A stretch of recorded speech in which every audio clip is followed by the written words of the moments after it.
America કરે તે વેપાર અને ભારત કરે તે શું ખોટું છે? અમેરિકાએ ભારત પર 25% ટેરિફ લાગ્યો કર્યો હતો.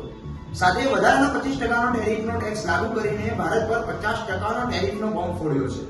વધુ માહિતી જાણવા માટે મારી સાથે જોડાઓ તો સાંભળોમાં હું છું ઈશાન. ડોનાલ્ડ ટ્રમ્પ, આ નામ તો તમે સાંભળ્યું જ હશે. દેશ વિદેશના સમાચારની અંદર ખૂબ ફેમસ અને પ્રચલિત અને છવાયેલા રહેતા અમેરિકાના રાષ્ટ્રપતિ છે. તેઓ પોતાના નિર્ણય અને નિવેદનોથી સમાચારની અંદર ખૂબ છવાયેલા રહે છે. ટ્રમ્પે ભારત પર 25% ટેરિફ ટેક્સ તો લાગુ કર્યો જ હતો અને ભારત રશિયા પાસેથી ક્રૂડ ઓઇલ ખરીદે છે.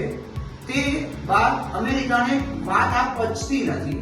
તેથી ટ્રમ્પ સાહેબને આ વાત ગળે ઉતરે તેવું નહોતું અને અમારી સાથે આ વેપાર કરે ભારત તે માટે અકળાઈને પોતે વધારાનો 25% ટેક્સ લાગુ કરી દીધો છે. એમ 50%નો ટેરિફનો બોમ્બ ભારત પર ટ્રમ્પ સાહેબે ફોડી દીધો છે. ટ્રમ્પ સાહેબ ઘણા સમયથી નિવેદનો ભારત વિશે આપતા રહ્યા છે, જેમ કે ભારત જે છે એ વધુ ટેક્સ વસૂલ કરે છે. સાથે જે ખરીદી કરે છે ક્રૂડ ઓઇલની, તે જ્યારે અન્ય દેશોને વેચે છે તેમાંથી પણ ખૂબ નફો કમાય છે. આ બધા નિવેદનો આપીને ભારત સામે પોતે ટ્રમ્પ સાહેબે ટેરિફનો વોર શરૂ કર્યો હોય તેવું લાગી રહ્યું છે. અને આ બાબતમાં ભારત સરકારે પણ હવે સ્પષ્ટ નિવેદન આપ્યું છે કે આ જે નિર્ણય છે ટ્રમ્પનો તે અયોગ્ય છે, અવિવેકી છે અને ગેરવ્યાજબી કહી શકાય. સાથે ભારત સરકારે નિવેદનમાં કહ્યું છે કે અમારા દેશના રાષ્ટ્રની હિત માટેના તમામ જરૂરી પગલાં અમે ભરીશું. દેશના 140 કરોડ નાગરિક જે છે તેમને રક્ષા થાય અને તેમના હિતને ધ્યાનમાં રાખીને જે તમામ પગલાં ભરવામાં આવશે તે મુખ્ય પગલાઓ તેને ધ્યાનમાં રાખીને લેવામાં આવશે.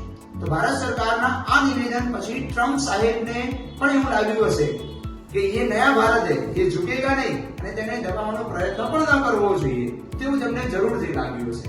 અને ટ્રમ્પ સાહેબ એ ગમે ત્યારે પણ પાછી પલટી શકે છે, એટલે કહેતા કે યુટર્ન લઈ શકે છે.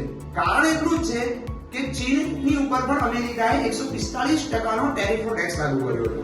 સામે ચીને પણ 125નો ટેરિફ ટેક્સ લાગુ કરી દીધો હતો અમેરિકા સામે. અને ચીને અમેરિકાની સાથેની જે તે વસ્તુઓની સપ્લાય ચેન છે તે ઘટાડી દીધી હતી.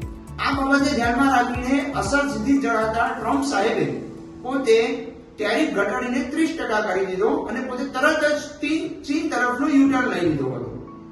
ભારત અને અમેરિકા વચ્ચે પણ વેપાર ક્ષેત્રમાં ચર્ચા ચાલી રહી છે અને તે વાતનું સમાધાન આવતાની સાથે ટ્રમ્પ સાહેબ ગમે ત્યારે પણ યુટર્ન લઈ શકે છે. તો હવે જોવાનું એ રહ્યું છે કે ટ્રમ્પ સાહેબ ક્યારે યુટર્ન લેશે તે જોવાનું તો બાકી જ છે.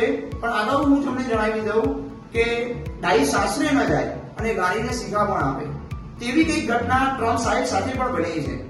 પત્રકાર પરિષદની અંદર ભારતના પત્રકારે ટ્રમ્પ સાહેબને પ્રશ્ન પૂછ્યો કે ભારતને રશિયા સાથે વેપાર કરતા તમે રોકી રહ્યા છો, પરંતુ તમારો જ દેશ એટલે કે અમેરિકા પોતે રશિયા સાથેથી કેમિકલ્સ છે, ખાતર છે, યુરેનિયમની ખરીદી કરી રહ્યું છે. તો આ વિશે તમારું શું કહેવું છે? ટ્રમ્પ સાહેબે આ પ્રશ્નનો જવાબ આપવાનું માંડી પાડ્યું હતું અને મૌન રહ્યા હતા. પછી તેમણે નિવેદન પણ આપ્યું કે આ બાબતની મને કોઈ ખ્યાલ નથી, કોઈ માહિતી નથી, પરંતુ તેની સામે હું જરૂરથી પગલાં લઈશ, તપાસ કરાવીશ. આવું નિવેદન પણ ટ્રમ્પ સાહેબે પાછળથી આપ્યું.